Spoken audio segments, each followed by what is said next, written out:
Je vous l'annonçais en titre, on commémore demain 1er mai le 50e anniversaire des essais nucléaires français au sud algérien. Ineker, Wilayat Tamanrasset, est tristement célèbre. Dans cette région, la France a effectué pas moins de 13 essais souterrains entre 61 et 66.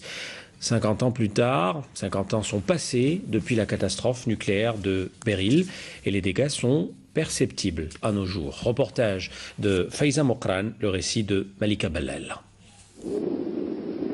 Cette image de l'explosion, vous n'aviez encore jamais... 50 ans après les essais nucléaires français d'Ineker, la région porte toujours des séquelles sanitaires et écologiques.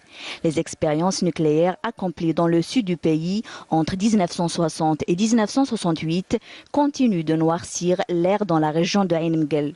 Malformations, cancers et fausses couches, pour ne citer que cela, sont les conséquences directes de ces essais nucléaires dans les communes périphériques d'Ineker, où pas moins de 13 expériences officiellement reconnues par les Français ont été réalisées. Et parmi ces 13 explosions, 12 échecs ont été enregistrés, 4 accidents nucléaires et une large contamination de l'environnement de la région. Les effroyables vestiges de cet accident constituent toujours un danger pour la santé et l'environnement des populations qui vivent dans cette région et aura même des conséquences graves pour les générations futures. Ce nuage radioactif est très comparable à celui de Tchernobyl, qui était de niveau 5 à l'époque. Donc la France en est responsable de cette situation et de ces explosions nucléaires. Donc il est temps que la raison d'État laisse place à la vérité sur les explosions nucléaires et que les victimes et leurs familles soient reconnues et indemnisées.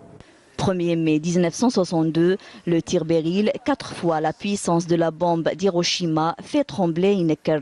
L'explosion a provoqué l'éjection de roches fondues hors de la montagne. L'essai prévu était d'une importance fatale. Un nuage radioactif a traversé les frontières vers d'autres pays, et ce bien avant le nuage de Tchernobyl qui a sillonné l'Europe en 1986 et de même celui de Fukushima en 2011. On arrive au chapitre élections, d'abord sur le plan des